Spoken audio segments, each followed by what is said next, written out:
Please stand for the Pledge of Allegiance. I pledge allegiance to the flag of the United States of America and to the republic for which it stands, one nation, under God, indivisible, with liberty and justice for all. Good evening. Welcome to the Planning Board meeting of February 13th, 2025. First on the agenda is New York SMSA Limited Partnership, Verizon Wireless.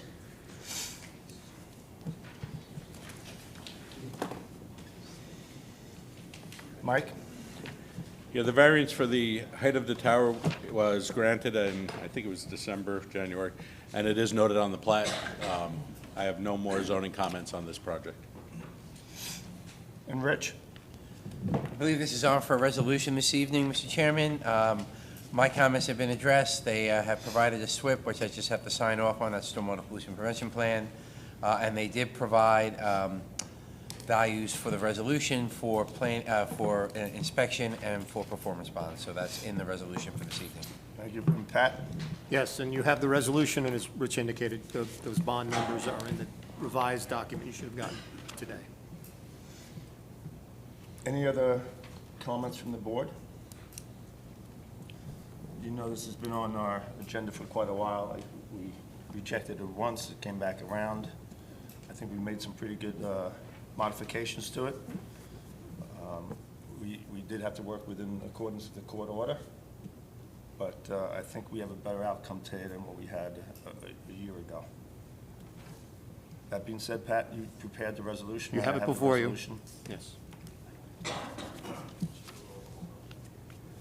Mr. Chairman, I will move the resolution of the Planning Board of the Town of Carmel, number 25-12, February 13, 2025, tax map number 87.5-1-90, New York SMSA Limited Partnership, DBA Verizon Wireless and Homeland Towers, Glencom Lake. Do we have a second? I second. Pat, you want to do a roll call vote? Yes, Would you sir. mind, please? On the motion, Bob? Yes. Ray? Yep. Anthony? Yes. Vicky? Yes. Nick? Yep. Chairman Paeprer? Yes. Thank you. Mr. Guardioso, thank you. Thank you very much for your time and consideration. Thank you. We're going to modify the agenda a little bit here. Joel needs to be at another meeting. We're going to move number 4, 1828 Route 6 LLC, residential site plan, up on the agenda next.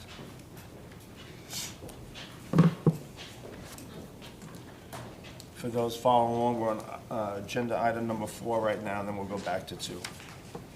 Mike? Sure. Rich, if you're ready, we'll start with you. So the application involves construction of 24 apartments, 14 single bedroom, 10 2-10 bedroom on a 1.42 acre parcel. 2 of the apartments will be affordable, the remainder market rate, not senior. The applicant notes that this project was approved around 15 years ago for 24 senior apartments and that the approval has since expired. The applicant is requesting to be denied to the zoning board to request necessary variances. The applicant has provided the proposed site plan previously approved by the planning board. The board should note that regulations have changed since this project was previously approved. An updated site plan that includes these updated regulations should be submitted. Standard comments, they need to go to the DEC, the DOT, Putnam County, for proximity to under 639N, New York City DEP concerning the downtown Main Street area, ECB, Carmel Fire Department. There's some errors and some inconsistencies within the FEAF that was provided. The applicant needs to address those and re-provide that. The applicant must provide a water and wastewater report as developed by a licensed professional engineer. The applicant notes that escrow will be required to have these reports reviewed. They should further note that a separate escrow will be required for each of these reports to be reviewed. The area of disturbance is 1.2 acres. Threshold is over 1 acre. You have to have permanent stormwater controls. They are not provided on this site. Projects located in DEP designated Main Street area. There are a whole bunch of easements on the site. They are shown on the drawings, but there are no descriptions provided. Once they're given, they should be given to council to find out if we're able to build or do anything on those easements. All regrading should be provided, and any fill brought to the site should be given. Traffic and vehicle plans need to be provided, so again, we can go down the more detailed list, but there's a whole bunch in there. So that's where I'm at. Thank you. Thank you, Rich. Mike? This project's immediately adjacent to the sewer treatment plant on Old Route 6. Hopefully the odor from the plant doesn't affect the cells of units there. Use variance is required from ZBA for apartments in the C. Not on. Do I have to start all over? It wasn't on. Oh, okay, good. The project's immediately adjacent to the sewer treatment plant on Old Route 6. Hopefully, the odors from the plant don't affect the sales of units. Use variance is required from the ZBA for apartments in the C Commercial Zoning District. 1, 2, 3, 4, 5 variances are required from the Zoning Board of Appeals. They're for lot area, lot width, number of parking spaces, number of units, and two-way aisle width. Parking space 22 and 23 are very poorly designed. They back out. The back out area is over 20 feet just to get to where you can maneuver. The door to the storage in the garage opens right into a parking space. That's dangerous for both people coming out of the door and people pulling in if the door should be swung open at that time. Provide a detail of the accessible path of travel for egress from the community room. The elevator is not an option. The fire department should comment on the submission. There's only one way in and one way out. It can be difficult for the large firefighting apparatus. Trash location could cause issues. The hauler has to cross traffic coming towards them to access the dumpster, back up into that aisle, and then back out to Route 6 to get out of there. Will the entire building, including the parking garage, have sprinklers? A dry system is required in the garage. Is there any exterior recreation proposed? It would be nice to see a court or a small ball field or area for kids to play if they're going to have multifamily there. That's it. Thank you, Mike. And Pat? So Mike mentioned the variances, the use variance, the area variances that are required. There's another interesting thing that Mike and Joe need to research, which is the special permit criteria for a multifamily unit, which is what this theoretically is, applies in a residential zone. This isn't a residential zone, so the question is, do those standards apply for a residential project in a commercial zone when the code is specific to it being in a residential zone? So I'll leave it to them to answer that question. Yep. Rich noted there's a bunch of easements on the property. We don't know how that affects what limitations or restrictions are above those easements on the site. Importantly, the site backs up to St. Michael's Brook. There are, on the map, wetlands that are indicated along there. Not sure when those wetlands were delineated. Need to update that necessarily. As I think I explained to you, the DEC updated their wetland regulations, so they may need a jurisdictional determination from the DEC, who may assume control over these locally regulated wetlands. They have to go through that process now. Everybody needs to go through that process now. St. Michael's Brook behind there is a special flood hazard area, a regulated floodway, so our flood damage protection law may or may not come into play. With respect to this, they have to address that. Obviously, as with all of these projects, we need to know about sewer and water supply, if there's adequate capacity.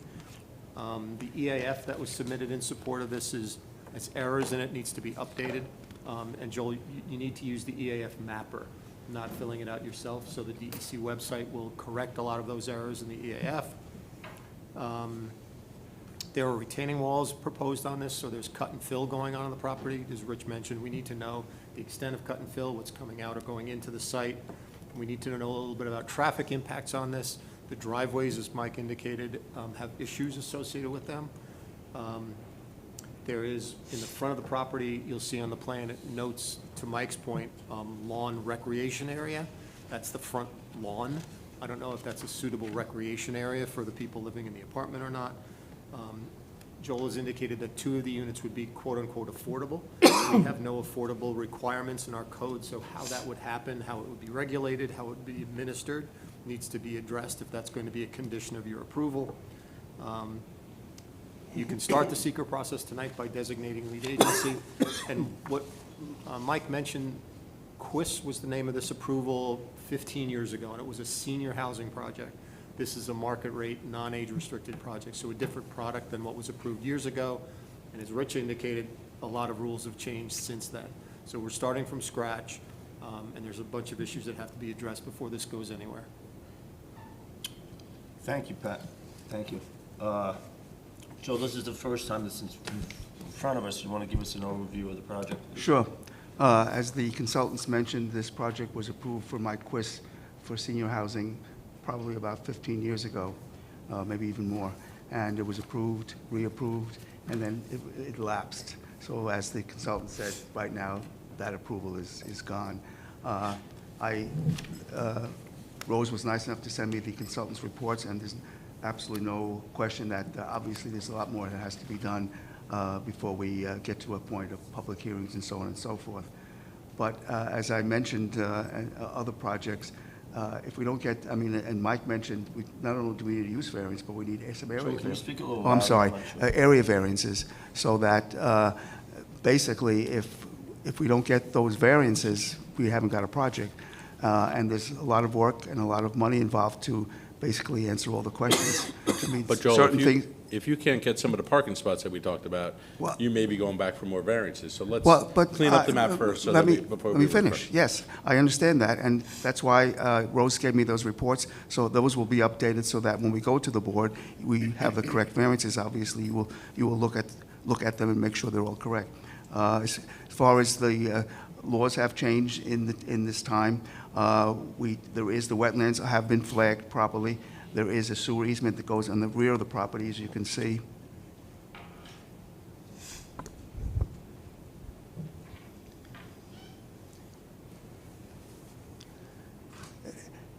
This is Michael's Brook over here. There's a sewer easement that goes through here, and this is the outline of the wetlands as it was flagged. None of our buildings are within the area. They're at least 100 feet away. The parking area is within the 100-feet buffer. And again, everything that the consultants mentioned are valid, obviously, and we'll address them. But I think, again, if we don't get the variances, and there's a lot of variances that are required, we really think we should go to the zoning board so to find out if we have a project. As Mr. Franzetti mentioned, there's going to be an escrow account because basically he wants to get outside engineers to check all the work that we do, and it's a considerable amount of money. I believe it's about $15,000 that Rich indicated would be required. So there's a lot of work to be done, but again, the variance is the most important part, and we'd appreciate going to the zoning board and finding out if what their feelings are, and if we get approval of the project, everything that's on that list will be 100% complete. So, Joe, a couple of things. I think we need to treat this applicant today as a brand-new applicant. What happened Oh, yes, 15 absolutely. I years just said ago. that before, yes. Did you post signs? A couple of us were out there. I know I was out Yes, there. I did they not see a they sign. were, and Rose called me and said I guess they were taken, but I went back there today and the sign is up. Okay. Personally, I'm not even sure we have a project here yet with all the issues that Mike and Rich and Pat brought up, whether it's the wetlands or the sewer or Stormwater's a big Traffic one. They're disturbing more than an acre. You need to have permanent controls. None of them are shown there. So stormwater regulations have changed from 15 years ago. So I think we wouldn't be doing our jobs if we sent it to the zoning board now. It'll come back to us, we'd have to go back to the zoning board because we're gonna modify. There's gonna be several, if this project proceeds, there's gonna be several modifications along the way. It might not be 24 units, it might be 19 units, you know. We don't know how this is gonna pan out yet, so I don't see how we send this to the zoning board, but I wanna hear from the board on this project a little bit. No, I mean, there's an awful lot of open items, and if that's, to your point, we can't move forward unless we get some answers for that, so sending it anywhere else, I don't think makes any sense. Yeah, I would agree, and I'd also point out, which I'm sure is in the back of your mind, I mean, this is a pretty aggressive project for a not too big parcel of property. When you're looking to put 24 units in there, and it's, you need variances on just about everything. And I wonder, has he thought about maybe scaling it back a little bit to cut back on some of the variances that would be required? Well, again, he's proposing 24. The previous project that was approved by this board was also 24. I mean, and this, basically, again, just to repeat myself, if we don't get the variances, and there's a whole bunch of area variances plus a use variance, that's a big load to, a big hill to climb. So I think that even though there's a lot to be done, there's also, it's why do all that work and find out that the zoning board either says we're not going to grant the use variance, we don't think you should get the area variances, and we're doing all that and find out we have nothing. It just doesn't seem fair. But we do need the details on the project. And We need the details. So once you give us the details to at least, they need the details, I should say. Once we see the variances are there, the questions that we're asking are all answered, then we'll know you need 4 parking spots, you need 8 parking spots, whatever it is. But until we have that information, there's no way that I'm going to recommend referring this on. I think you're hearing It's the not same fair thing. for the board. The deadline passed yesterday or 2 days ago? I'm sorry? The deadline for zoning just passed 2 days ago.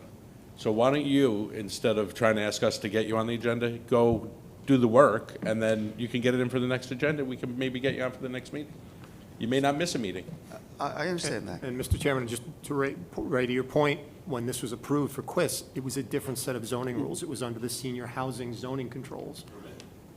Absolutely right. This is under a different set of zoning controls, not those so the 24, the relevance of the 24 units is irrelevant this time around. Different rules. Mr. Chairman, there's 2 things. One, I think equating this development to the Quist development doesn't make sense. This is a de novo application, and the board should treat it as such.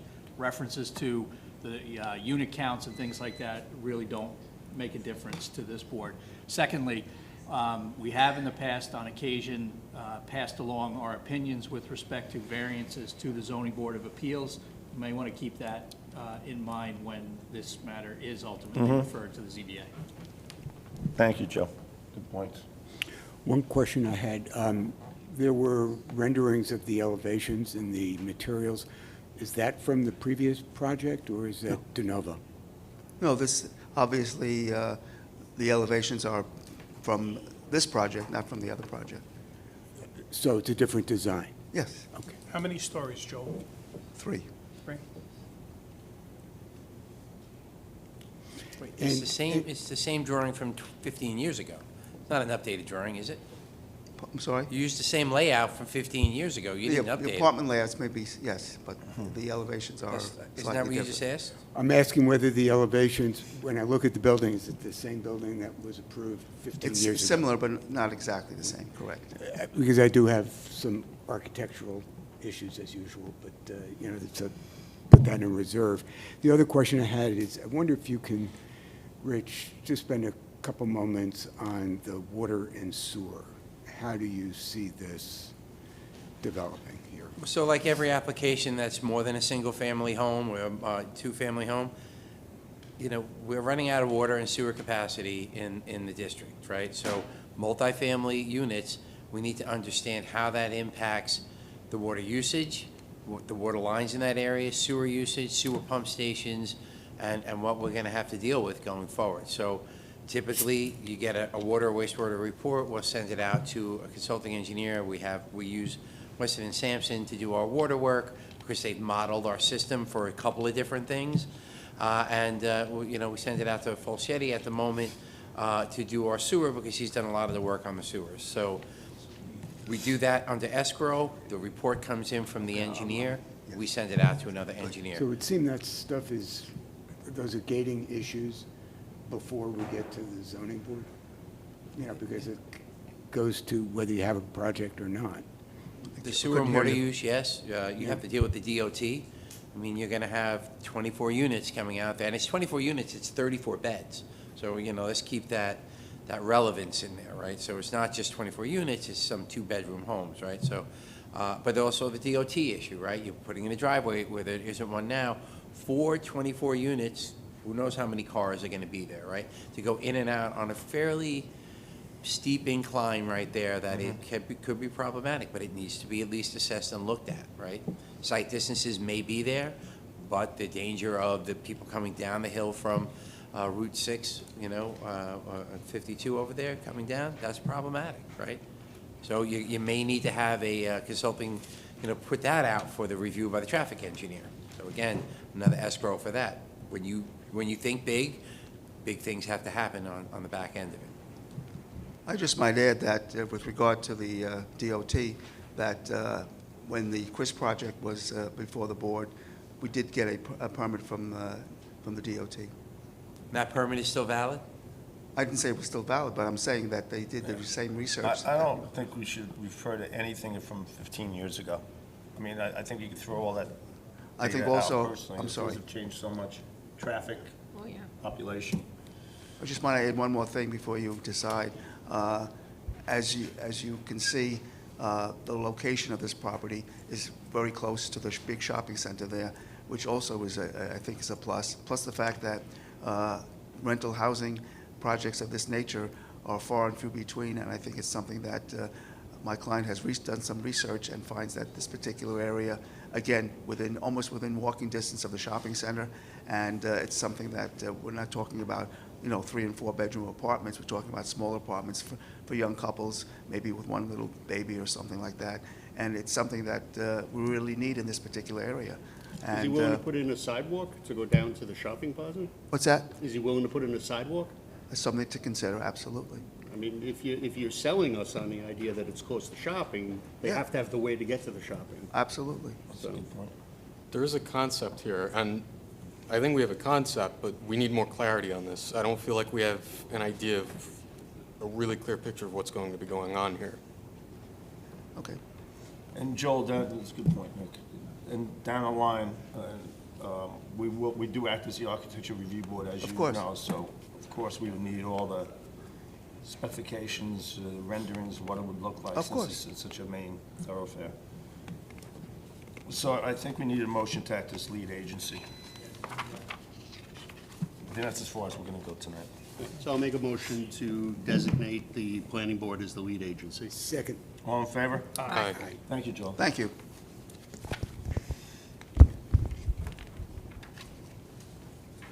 We're going to go back to the second item on the agenda, Pipeline USA, 186 Myrtle Avenue.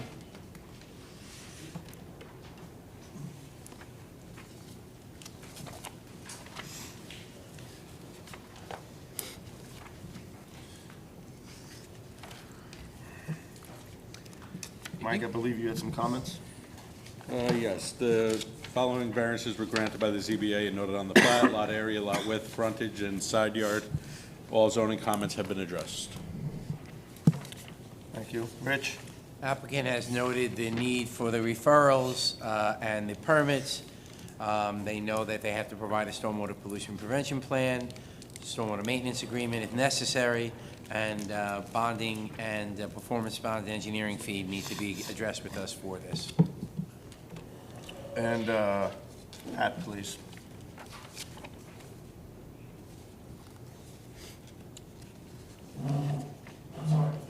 That's okay. I don't believe you have comments.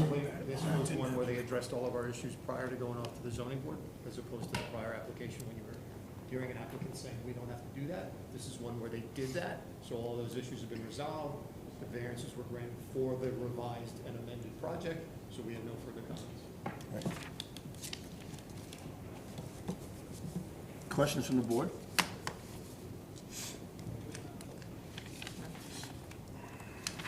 I was up there today and drove up into the parking lot above the current building.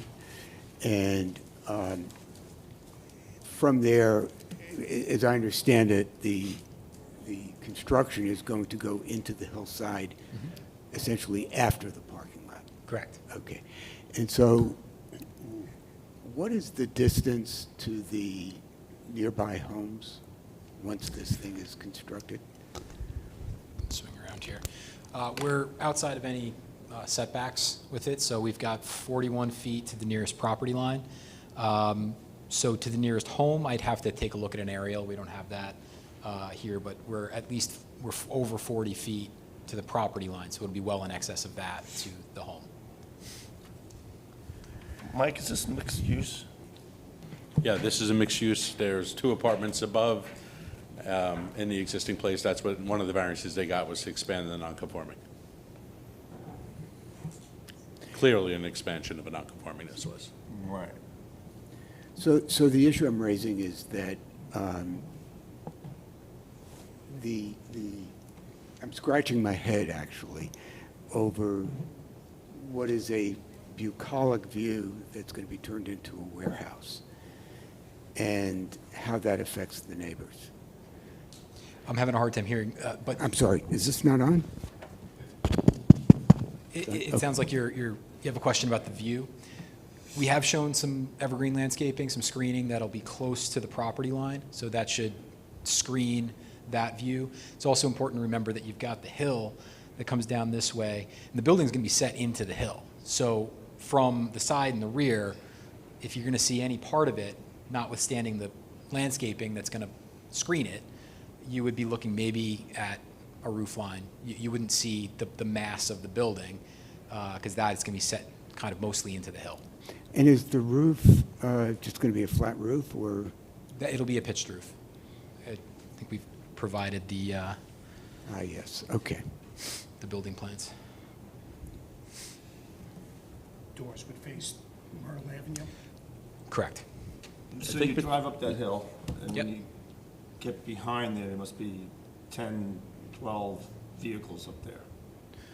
Yeah, so we are formalizing parking between the existing part of the property, or the existing developed part of the property and the proposed building. So we're going to have 8 formalized parking spaces in what is already essentially a parking lot in that area. So you'll have space for 8 vehicles in that space in So the between. warehouse goes above where that, I'll call it parking lot is now? Yes. And that's yes. closer to the residential home? It'll be, it's if you were there, you know where like the toe of the slope is, it's kind of set into that. So So how? it'll be, let me just clarify one last thing. It'll be set at the elevation of the existing parking lot, and it'll be set into the hill. The hill goes up around the back of it. So if you could just turn to that other rendering. Are you able to, on that, point with your finger how high I guess there'll be a retaining wall. How high up in the rear that retaining wall will be? The retaining wall, I believe, is just about 6 feet. So this, I don't have a dimension, but it's going to be something in the neighborhood of half of that height. So everything above where your finger is pointing, that's going to be visible from the other homes? If you're standing in the applicant's backyard, yeah, you'd be able to see it. You know, we can certainly, talk about, potentially increasing any screen buffer, but, we have shown some of that on either side. And then we've got an existing tree line that kind of wraps the back of the property from there. And Mr. Vitale said he was going to take some of the storage containers out, I believe, at the zoning board, so he's going to clean up the property even further, putting everything inside the building, which is a help for us. There's an existing, let's see if I can just flip to that page. There's an existing storage container that would be replaced.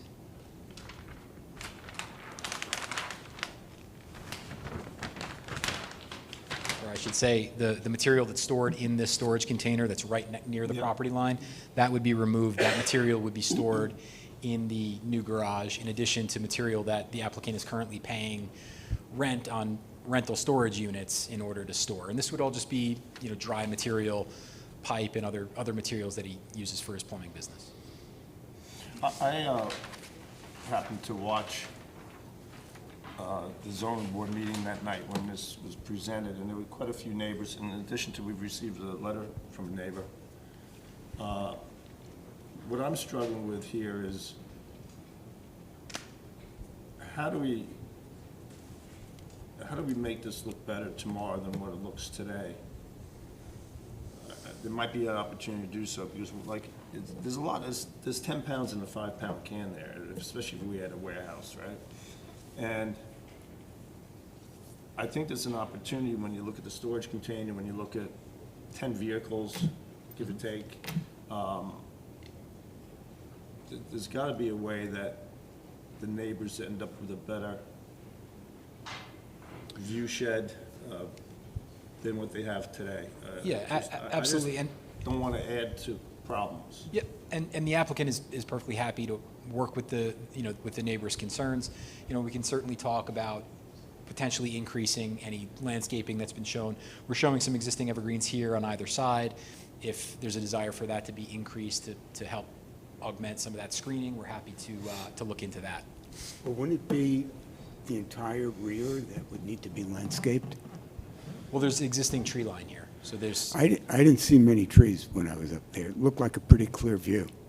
we could look at adding, Yeah. if the board thinks it's appropriate, Yeah. we could look at adding evergreen trees around the rear.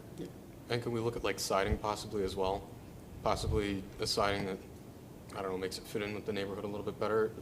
At the moment, that looks a bit like vertical steel. Yep. Or are you looking for a sample, or? Yeah, Samples would be good. something that I think doesn't look like a warehouse. In my opinion, you want to get away from industrial, you want to get away from commercial look. Okay. And I think the And applicant was get trying. something on the outside as a more residential appeal. Yeah, I think the applicant was looking to do that with the addition of the dormers. We can, That's a good start. we can look at getting a sample of the, of the material. We also will have, like I said, the retaining wall. The site's basically going to be completely cleaned up. The parking spaces are going to be formalized. That area is going to be repaved. And with the addition of landscaping, we think it's clearly going to be a much better look than it is now, with the existing pavement that's there and the storage containers and so on. Adam, just So- a thought, because the building's buried in the back, Yeah. maybe the landscaping is around the building rather than the property line. Okay. If you've got 6 feet of exposed building, Yeah. arborvitae's make it go away. So maybe right at the building might be a better approach, but I leave Okay. that up to you. Our thinking was to keep it closer to the neighboring property, to just screen it right I'm just from suggesting the something source, to but think we can about. look at it that way as well. What color is the building, the house? I'm sorry. No, go ahead. It'll be the brown color. No, the that's- house, that's there already. What color is that? Like a light gray, very light gray, it was recently repainted. What's the tallest point of the building? The tallest point is in the neighborhood of 25 feet. By the town code, it's 22 because it's the midpoint of the eaves. It's in the neighborhood of 22. At the peak, it's closer to 25. Yeah, I was gonna build on what Bob said. I also went out there and, when in the spring and the summer, the tree line that you were talking about will most certainly, block it. But now you Sure. can really just see all the way through. And I think, as the chairman said, there were comments, and we did receive, a letter from somebody. So, I think, at least me, I'd feel more comfortable if we did do something more around the unit itself to give people a buffer. Sure, absolutely. We'll definitely add landscaping around the perimeter of the building. We'll add maybe a couple layers to it to really, make it more solid. Are the dormers just decoration, or is that storage too? That's decoration. Right. The dormers, that would just be a decorative element, right? There's nothing. Is the intent to bring more trucks in? No. The Could have been existing effect use, Before, so we're not going to see an increase in trucks? no. And will any of the trucks be in the garage, or will those all be material storage? It's really gonna be stored. I'm sorry, you gotta use the microphone, state your name, because people on TV won't hear you. Better? It's going to be stored equipment is what it's going to be. There's going to be no increase in tractor trailers or anything such like that whatsoever. Do you get my point? I think the board's point is leave us with a better project than what it looks like today. 100%. I agree with it because I live there. So any improvement that I make there, it's usually way better than what it was before. Because there's a lot here, right? You got a business, you got apartments, you got decks, and now we're possibly adding to that with a warehouse. So I think the board's doing the due diligence by asking you to really spend some time on the landscape and then how this is all going to fit the bigger project. We'll definitely take a look at that. And of course, we heard a bit from the public at the ZBA meeting. We would be happy to have the public hearing for the site plan approval be scheduled for the next meeting if possible.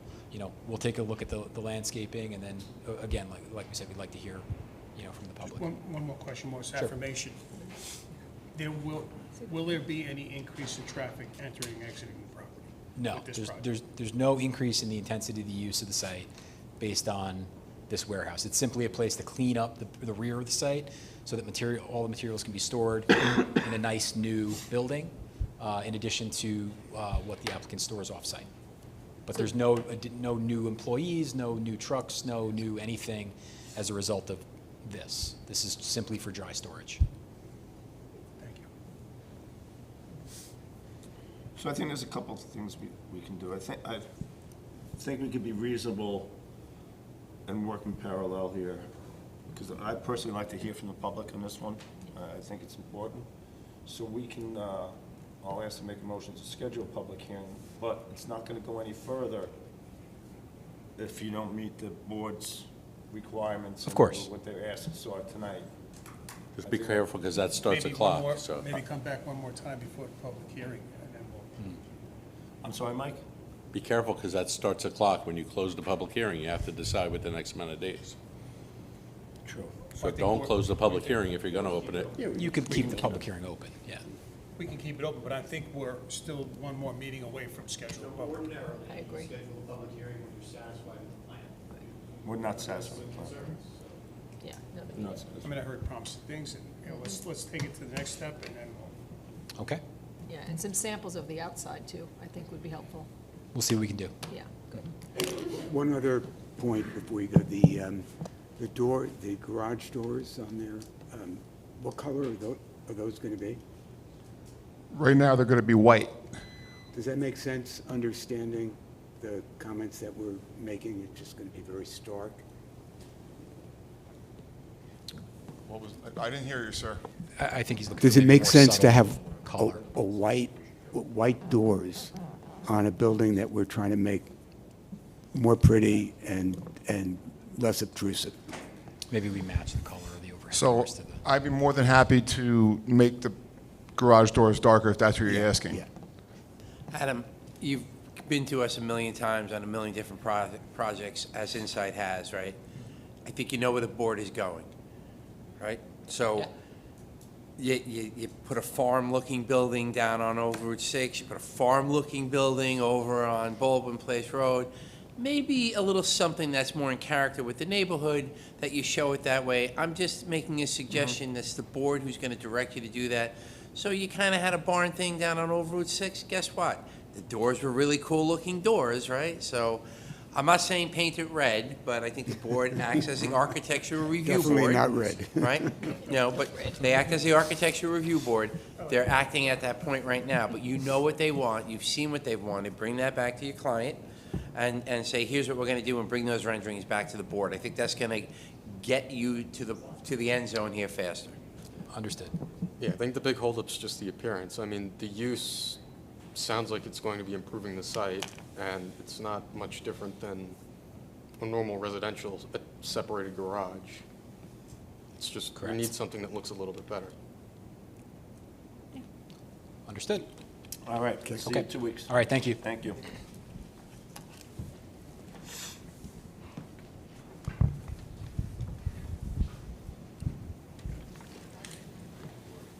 Next on the agenda is Carmel Residential, 119 Seminary Hill Road, residential site plan.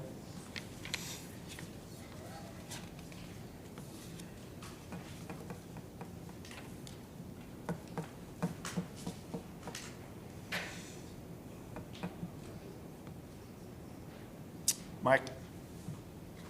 The applicant proposed to develop 23.4 acres of Seminary Hill Road and 10th Street. Variance required distance between buildings 50 feet required, 20 feet proposed, 30-foot variance needed. Fire department should comment on the ability to turn around at the upper cul-de-sac. Microphone, Mike. Variance required for distance between buildings, 50 feet required, 20-foot proposed, 30-foot variance needed. The fire department should comment on the ability to turn around at the upper cul-de-sac. And and the location of the fire hydrants. The mailboxes are labeled on the landscape plan, but not on the overall plan. Just put a little note on there so I can find them. Will the houses be protected by fire sprinklers? Are the terraces at the rear of each house at grade? If they're 12 inches or more at any point, they need a variance. Sewer water access easement on proposed Lot 2 should be extended across Lot 1 as well. I don't know if it's already there, but I can't tell looking at it, so just clear that up. And will each dwelling unit get separate garbage tote? Will the garbage company be going into the block? There's a lot of questions when you get to the garbage questions and these things, so. Thanks, Mike. We have a bunch of different, Maple Hill has common garbage. There's other ones that have different, setups, so. And this is not going to be a town road. This will not, they do not want the road. Thank you. Rich? So Mike mentioned where the site is, what's going in there. Applicant has noted the need for referrals and permits, for some notes on those permits. They don't need a New York State DEC wetlands permit, though I think that has changed with the new New York State regulations, so any wetlands that you're crossing, you need to at least get that jurisdictional review. Their Steve Marino, their wetland scientist, has reached out to me. It's difficult to go and visit wetlands this time of year, which I've explained to Steve Marino, thinking maybe mid-March, end of March, which he thought was we were amenable to go out and do the inspection there. You just can't do it with snow on the ground. I mean, the reality is reality. Applicant notes that there is, the new New York State stormwater, regulations. They've made an initial submission to the DEP. A copy of that correspondence should be provided for the record. They've talked to the fire department. That recommendation, they said all those comments, initial comments, have been included in the drawings, but the comments should be included as part of the record that we have. They provided traffic generations findings. They should be given to our traffic consultant. They provided us a water and wastewater report. That's under review. They provided the escrow for it. That's in process right now. I have no other feedback on that. Jack, we had talked about that. Regrading, there's my standard comments after that. So ponding, performance bond, ultimately landscaping plan has been provided, it's under review. They're not dedicating the road. The suggestion is make it to road standards so we don't have to worry about it in the future, but that's a financial decision that the applicant will need to make. The road should meet those criteria in case the homeowners association 25 years from now wants to do it, because that typically is what happens.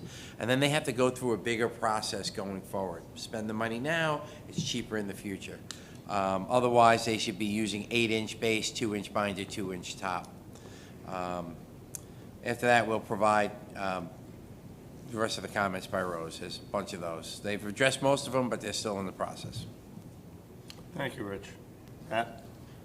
So where I am in this, Mr. Chairman, is I'm still dealing with seeker. So as you know, this is a large project, and you have to make a threshold decision whether they're doing an environmental impact statement or not. They've been doing a good job of submitting documentation to deal with those environmental issues to avoid the full EIS process. The issue that's perhaps the most pronounced is the visual impact of the project. So we spent a lot of time talking about that. They've submitted a fairly responsive memorandum dealing with the visual issues, but there's still some things to sort out with respect to that. So there's, in some of the narrative in the EAF, there's language that is perhaps not the best language. So they speak about the comparability of the size of these to the villas. The building footprints here are twice the size of those. They're not comparable, they're different. So it's not that it's an issue, just use the right description when talking about that. Same thing with respect to minimizing impacts. There's language that they've minimized the impacts to the site, with the exception of the 2 residential parcels on the north side. They're clearing the entire parcel with the exception of the perimeter, so that it's extensively being modified. So again, the language just needs to be adjusted. The primary issue that I want you to focus on, though, is illustrated very well on that lower image. So Zach, if you could pick up that cross-section. So at the last meeting, they spent a lot of time telling you, we're behind Pulte on the other side of the hill, so you'll never see us. Yes, they're behind Pulte, but they're on top of the hill behind Pulte. So if you take a look at that cross-section, Zach, if you could point out where Pulte is, Pulte's here. Then you go down a little valley and come back up the hill. You can't see it because there's existing vegetation that's on the uphill side of the hill.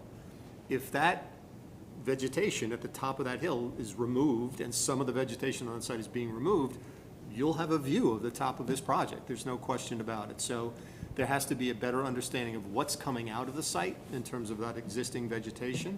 And if you will clip the top of that, you will get a sense of the top of those buildings. You'll see it on one of the images too that shows you the edge of the building behind the hill, and it's feet between the top of the roof and the top of the trees. It's not 50 feet, it's close. So it's not resolved that you won't have a view of this from Route 6. And we've spent years being regretful of the impact of Pulte from Route 6. We just don't want to go down that road again and have another impactful view shed behind an already identified impactful view shed. So it may be that this works, it's just not clear yet that it does. They have to do a little more work to verify that. With that said, would you point to the picture of Pulte for the board? This picture? The rooftops of Pulte? Okay, and now go down to the chart below and point to that point. Okay, so I just wanted to make sure. Right, so,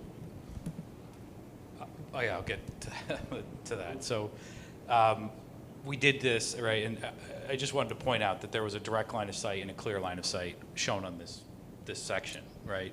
The direct line of sight would have to go through the tops of the buildings for Pulte to see. It's a direct line from here to the top of our proposed building. You can't see through the buildings. Is that based on actual elevations? Yeah, based on natural elevation. So, and then the dash line is a line that's your clear line of sight. Based on perspective, you'd have to look up above Pulte to see that.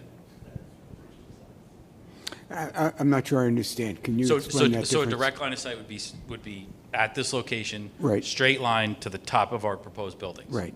Got that. That line goes through the buildings at Pulte. Yep. You can't see through that building. Understood. So right? what's the other line of? The point of that is, you can't see through the top of Pulte, but will you see the hill behind Pulte? That's the question. And as it shows right now, you just don't. But if they're off by a few feet, you just do. So that's the point. Right, so we did see your comment. I had a couple questions about a potential, I mean, you did bring up the point about understory, right? It is mature. I know some of you guys are up there for the balloon flight. There's not a lot of understory in there. It's mature growth. You know, we did show evergreen screening at the edge of our, at the edge of our disturbance as understory screening in amongst the trees that are there. So that's, and that can be bolstered, right? That can be added to. Could be bolstered with taller trees, like Well, giants or something. so right, if the building's 25 feet, you can put in a larger evergreen, and then the existing trees are, we conservatively, I think they're conservatively assumed to be 50 feet tall. And talking to John Dahlgren from Tim Miller's, he believes that they're even taller than that. So to address some of Pat's concerns, when I first read the comment, my first thought was to potentially get in this location. We're really talking about the top of the hill, for all intents and purposes, right? We're talking about that's where we're focusing. Would be to get out there, flag the limits of disturbance line, know what's on the taking side based on the development, and what's going to stay, how tall the trees are that would stay, and what would work as again, assuming there's 20 feet of trees, and there's trees that are, get heights of them, sizes of them, and try to infill that way. But I did want to start with the direct line of sight, that you can't, your perspective is you can't see through a building to see the building on the back, even though it is taller. I want to make sure that point was made. Well, right, it is above it, but we're showing that yeah. Again, it's just that straight line, a couple of feet this way, a couple of feet, and you see it. That's the whole point. So I do think Zach's right. This may not be a significant issue, and once we actually get out there and understand the robustness of the landscaping and the height of the trees, you may not be able to see it. It's just not clear now, and I don't want to be in a position where you're saying we thought, but we didn't know. We need to know. Now, the visual impact we've talked about quite a bit on this project, right? Yeah, but we've been talking a lot about it. So the cul-de-sac is the top of the hill. Yeah, the cul-de-sac's at the top, That's is the at very top. top of the existing hill, right, that's the peak. And, for grading purposes, essentially, you got a top of an ice cream cone, you lop off the top of the ice cream cone, and you push out, and you get That's the other issue here. They're lowering the site by 20 feet. So seeing the site now, it's hard to visualize what's actually going to happen once they grade the property and so forth. So Right, which is- it's a bit complex to get a handle on this. why That's we all did, I'm getting at. yeah, why we did the balloon tests at the heights that we did them at. And again, we know where the limits of disturbance, where we want the limits of disturbance, or where the limits of disturbance is right now. And we can tell you what's left beyond that and put actual heights, sizes of trees. I mean, if that's where, when I read the comment, that's where I thought, where we were headed. Did you do any probing for rock? We've done test holes on the site in support of stormwater. There's rock. But you should be able to get down, whatever you're talking about cutting off? Yeah, Because that's another thing, we just came across this on another project. Once they hit it, it starts to cost money. And they're Yeah. trying to figure out how to not move the rock, instead can we Well, work around it? And if he does that, we're gonna see the buildings. We did test holes around where the stormwater is. I think there's gonna be some rock there for sure. You're gonna hit rock. Yeah, You're in Carmel, you're gonna hit rock. Right, and Carl, you've built up there. Is there rock up there? Yeah. all right. Occasional. All right, so there you go. occasional rock, So less dirt than rock, right? right. So I mean, that touches on. Yes, I mean, the stormwater holes were witnessed by DEP. We got that to work. But that's a really good point. You'll approve something at a certain elevation, cost be damned, that's what he's doing. That's what you're approving. So they need to be aware of the implications of rock on the property, Right, more so and- than you do. And You can't go down 20 feet, you know. They're gonna go down 20 feet. It's gonna cost them a heck of a lot more to go down 20 feet if it's all rock. That's the Right. point. I mean, maybe blasting now involved with it, which is a whole different set of, not that it impacts the planning board, there's a permit that comes out of that has bonding to it, that has seismic, seismic monitoring, thank you, that needs to go along with it. So again, they can chip rock away all day long, and that's gonna drive all the neighbors crazy. Or they can start blasting, that's gonna drive the neighbors crazy. Shorter duration costs more money.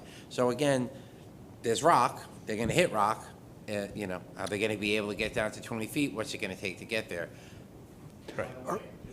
With respect to the landscaping and screening issue, rock removal will influence how many trees they can save on the property. When they were just grading and That's what I was going to ask. With all this work, how comfortable are we Yeah, that whatever they that's- say is, we're going to remain is actually going to the survive? potential exists where it will be modified as a result of that rock removal. We could end up with a lot of dead trees. Rich, can you speak yet about water and sewer, or is it too soon for you to? No, I can't speak to it. They've provided the escrow, the information's been sent to the consultants. They're reviewing it right now. I have no update. I was asked earlier this week by Zach.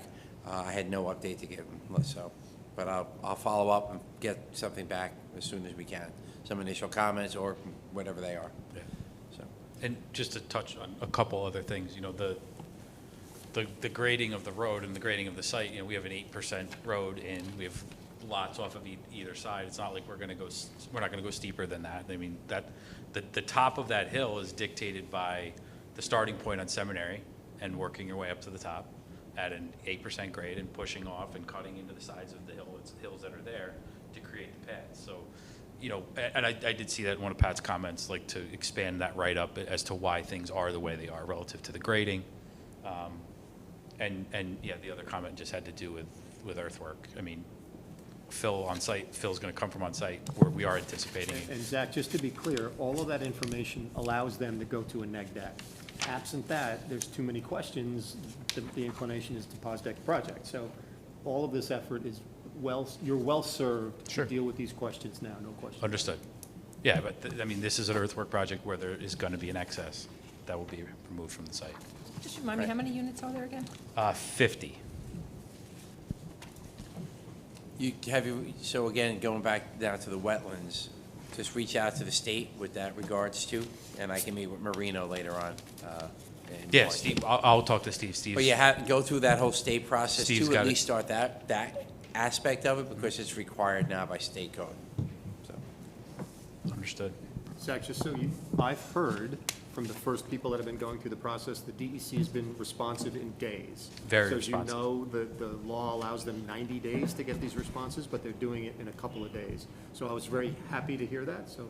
Well, they hired 3 people, Pat, so. For the whole state. That's what they told everybody. They said, look, we're gonna hire 3 people to do all the wetlands review, and it's that's working, why guys. it's getting done in a New handful York of State. days and not 90.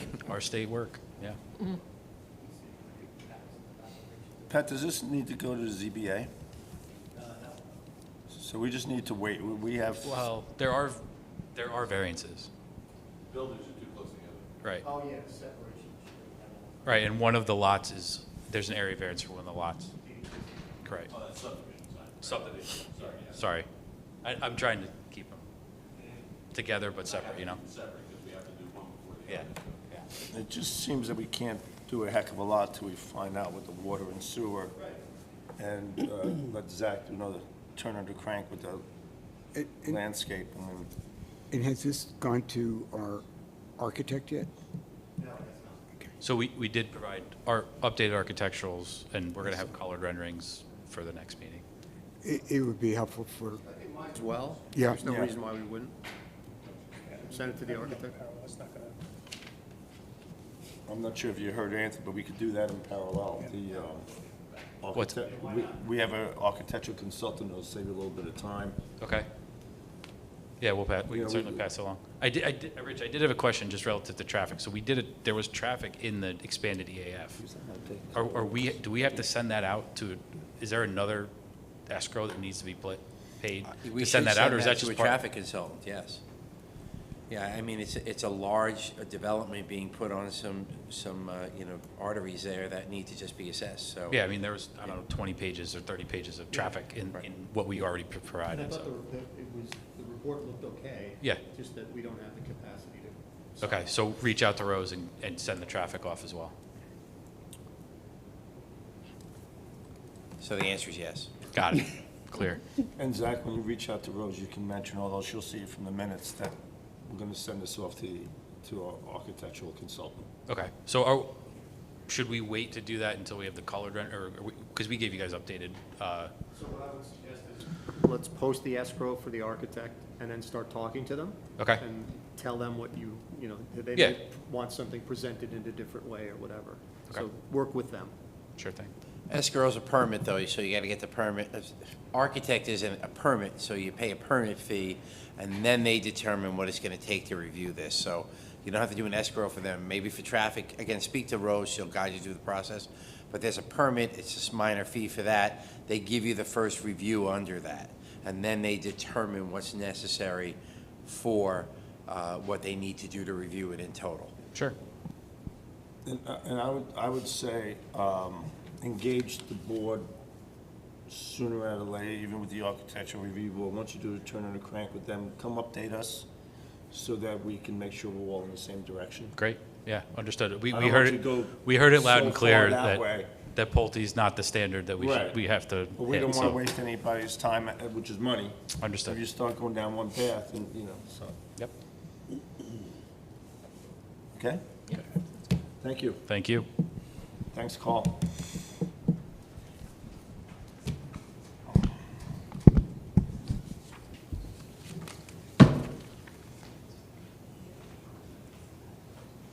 Next on the agenda is 1826 Route 6 LLC.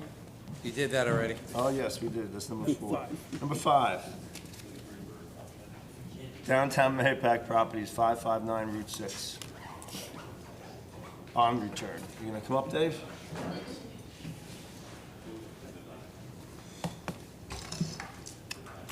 This is really rich with the bond return. So the applicant, in a letter dated January 15th, requested that the bond for the reference project be released. This is the original bond of $104,000. It has not been reduced in the past.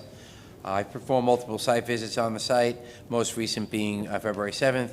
And at this time, the bond can be returned. All features as approved by the board have been installed, plus some extra. That's most of the trees, because there was a weak landscaping program given to us in the past, but Dave went and did above and beyond for that. So I recommend that it be returned. Right. Is the warehouse that you built too small? It is, it is. It's I about half the drove through size I there need. today and couldn't help but notice several boats outside and a couple pieces of heavy equipment and whatnot. Yeah, that stuff's all leaving, but. Is it Yeah. leaving? Yeah, I mean, I think when we started this project, the idea was beautification, consolidation, you know. Mhm. The other building you have there, which was a tattoo business? It still is. It still is? Okay, I wasn't sure that business was still operating. Okay. Yeah. Okay, so we need to schedule a public hearing. Yep. Mr. Chairman, I'll make a motion to schedule a public hearing. Second. All in favor? Aye. Dave, just so you know the process, so we'll schedule a public hearing. If there's no comments from that, then it goes to the town board to release it, because the town board can release it after that, so. Right. So you're a couple of meetings away from having that bond returned, but it's in process now. Okay. Hopefully, you're on the agenda in 2 weeks for the public hearing, Mhm. and then it'll go back to the town board. Okay. Okay, Thank thanks, you. Dave.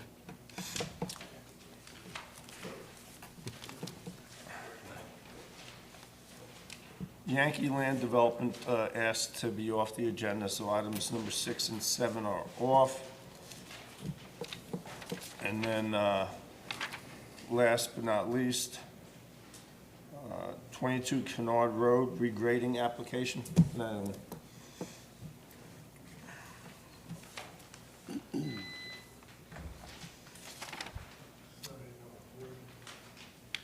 Mike, did you have any comments on the regrading? I do not. I don't usually comment on Right. these. It's more of an engineering thing. Rich? So the applicant involves regrading and leveling a backyard and the front yard at the reference location. There has been some work along Kennard already. The overall disturbance for the project is 12,380 feet, which is the development of a stormwater pollution prevention plan with just erosion and sediment controls. The applicant has shown some of them on the drawings. I recommend that they resubmit the electronic SEAF, because some of the questions were, that should have, were indicated as no, should be yes.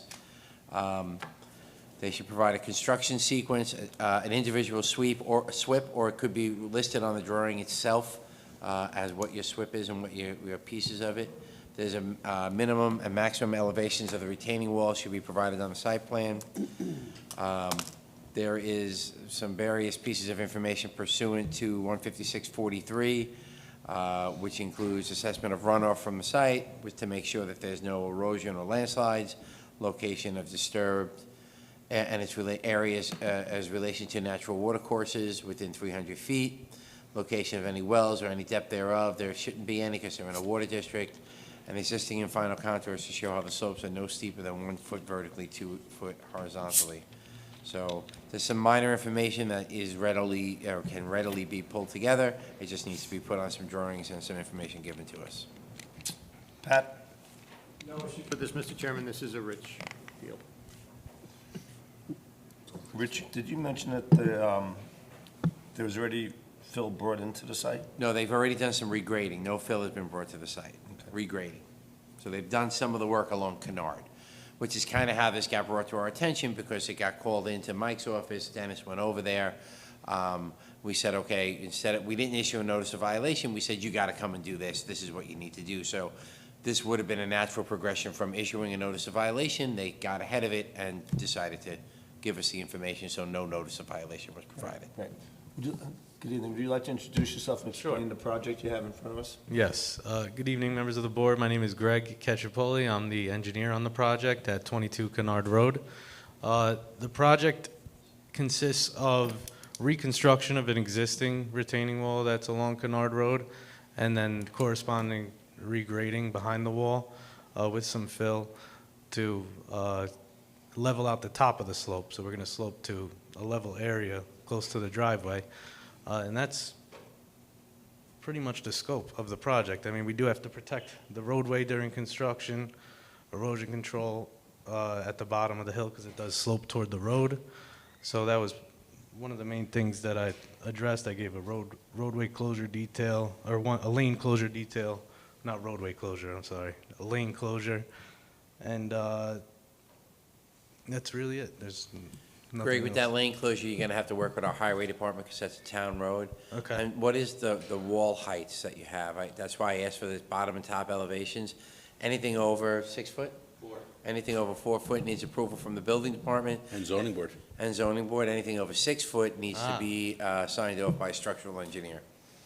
Okay, well, I had a 6-foot max proposed, not knowing that the zoning board would be required for that. I don't think the owner's aware of that either, so. I didn't know you were doing walls until 2 minutes Right. ago. So I guess I'll have to, You can design and You stagger. you can stagger them. yeah, I'm gonna have to Three, speak with him three. about that. Right, And And as I long think as he they're might have 3 went feet that route. apart, you're okay. right. So thank you for the information. Or 4 foot, 4 foot, as long as they're 4 foot apart. Right. Okay, And the wall has to be on your property, obviously. understood. Questions from the board? Pretty straightforward. Will any fill be brought in to achieve what you're doing? Yes, he does need to bring in some fill to achieve what's currently drawn.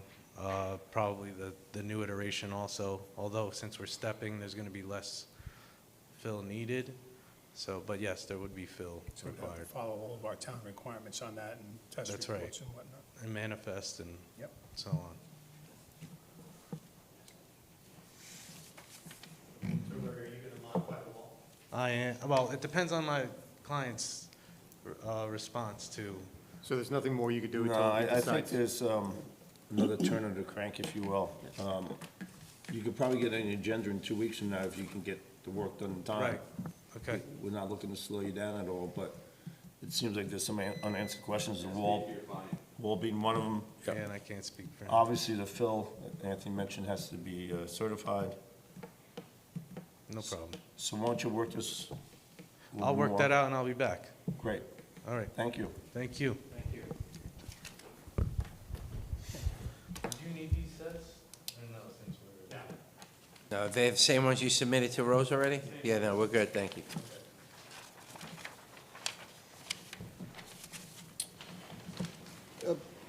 Before we adjourn, I just have a question for Rich. So tonight, we have 2 projects. Are they both, so the Quist project and then the Albano project, are they both in the same water district? They are. So my As question, is Centennial Golf Club. okay, so my question to you is this. We may lose sight of all the projects that are going on and potential projects within the same water district. Are you, or is anybody keeping track? Because in other words, we look at it and we say, okay, this one project may not affect or may marginally affect, but what about the totality of all the projects? Right, so we do have a model of our system, we do understand that, we get that now from what our consulting engineer will be providing us. So when they did Centennial Golf Club, they took into account the fact that the Gateway Fairways project was being developed, right?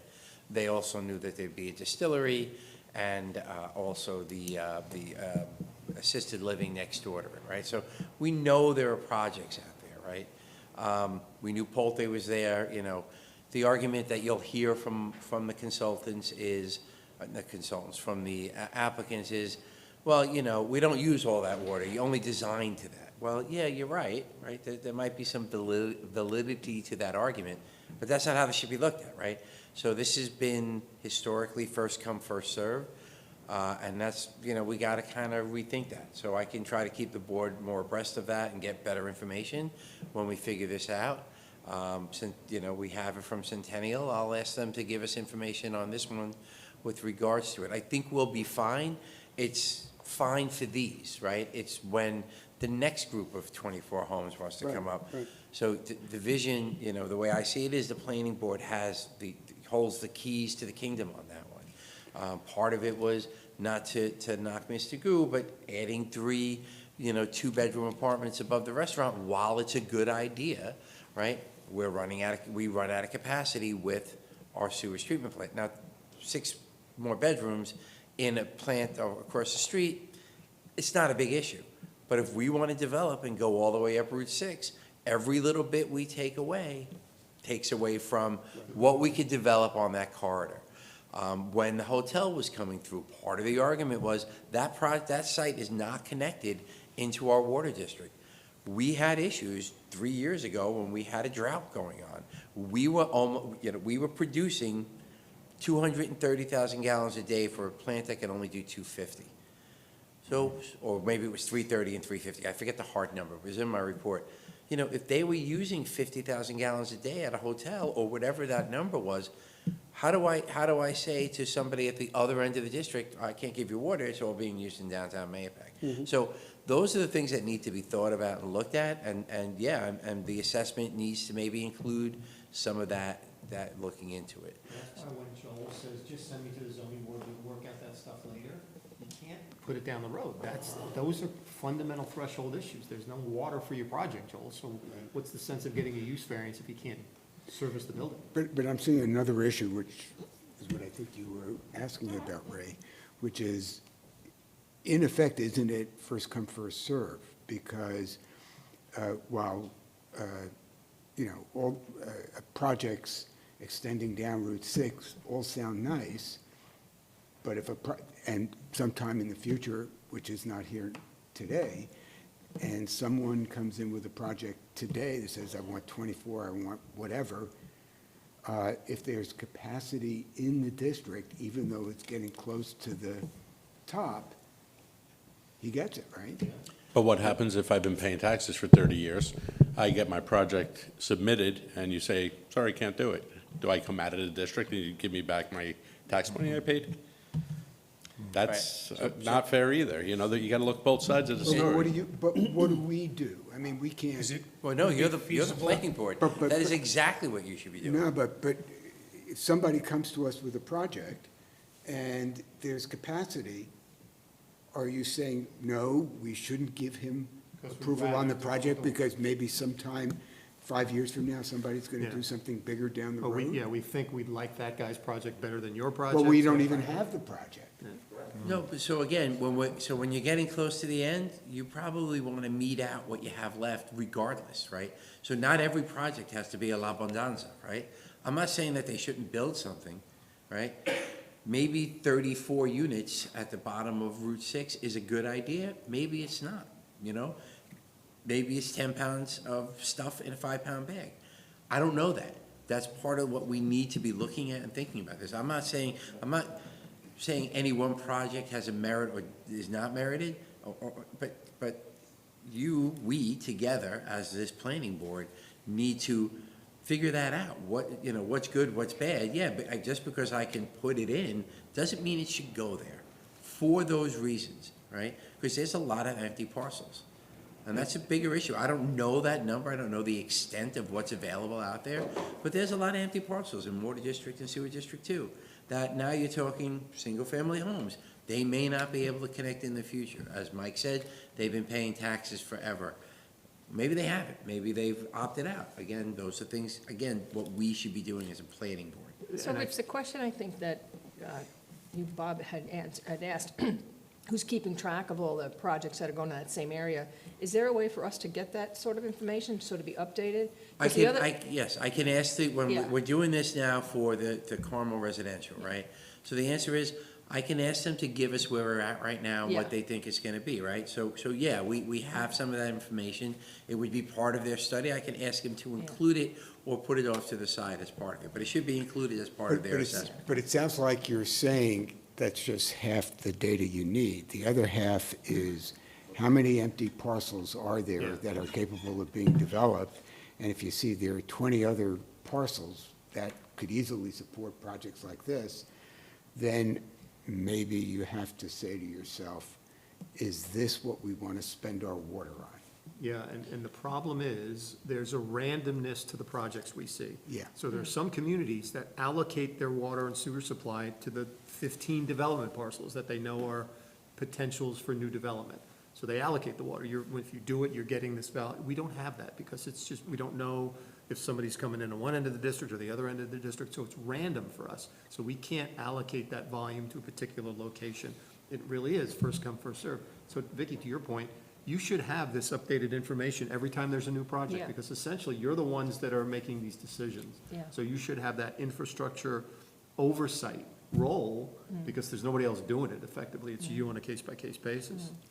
Especially since it feels like we're pushing outwards with these districts a lot, too. We have this open space in the districts with these empty lots. Like, I don't know, it feels like we're expanding when we have the ability to tap in without having to go outwards.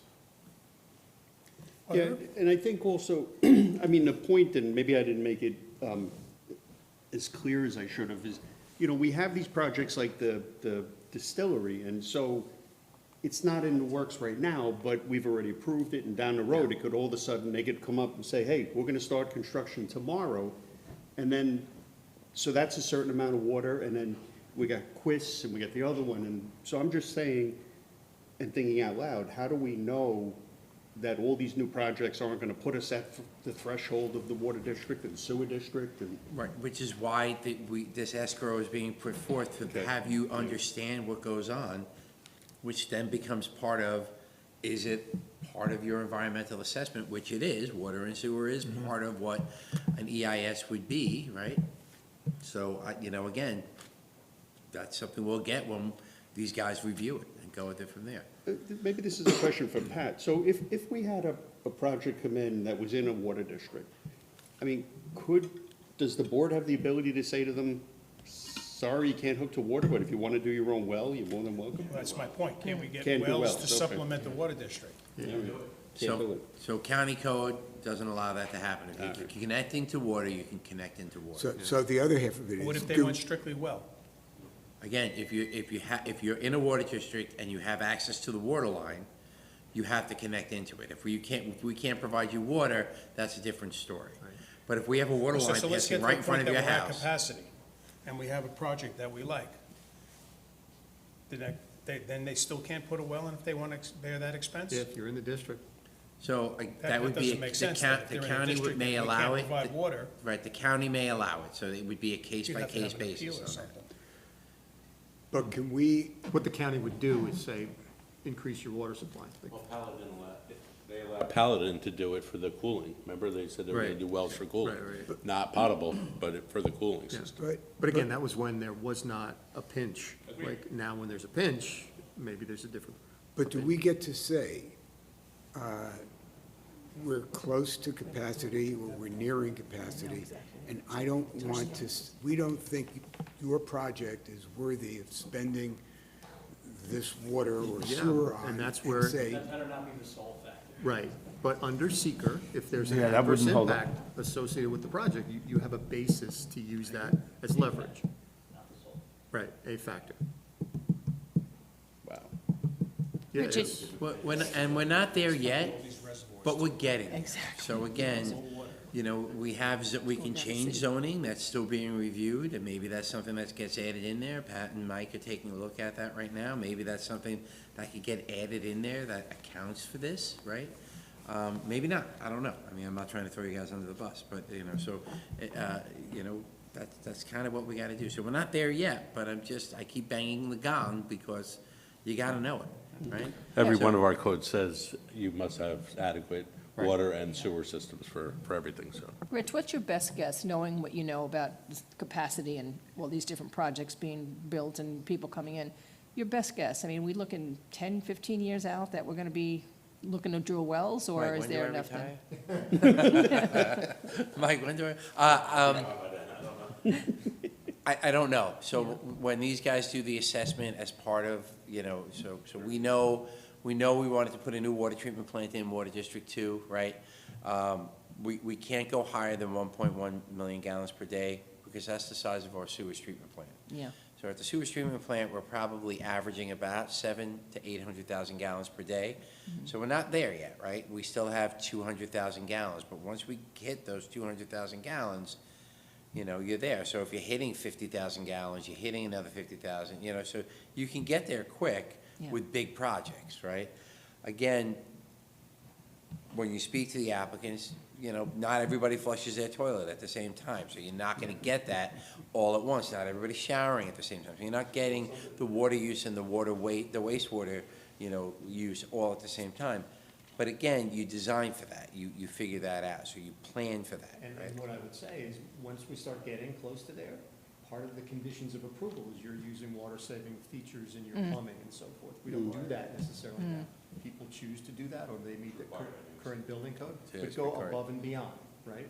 So instead of what may be a code requirement, you go beyond that, because we have a particular issue they have to fix. They can use, theoretically, they can use gray water Yeah, to flush the toilet. to flush the toilet. They can capture storm water on a rooftop to flush the toilet. But again, that saves water on one end, but it takes away from capacity on the sewer end. My So, dog is not gonna wanna drink gray water out of the toilet.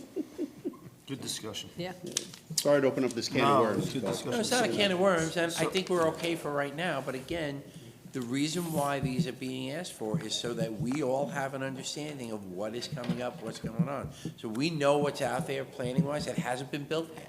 There's a bunch of things. It's important to flush these issues out. That's right. That's without even talking about union chairs. Yes. Chairman, So, no, Rose distributed minutes of October 23rd, 2024, and November 14th, 2024. Do we have a motion to approve those minutes? the only ones that were on the agenda were the 23rd. All right, I have all sets of minutes. I'm not sure. I'd have to go back whether I read those. So let's Just approve 1020. Let's just, do I have a motion to approve the minutes of October 23rd, 2024? Yeah, I read them. I made a minor comment to Rose, so I propose approving them, subject to that one minor comment. I'll second. All in favor? Aye. Do we have a motion to adjourn? I'll make a motion to adjourn. Second? All in favor? Aye. Good night, everybody. Thank you.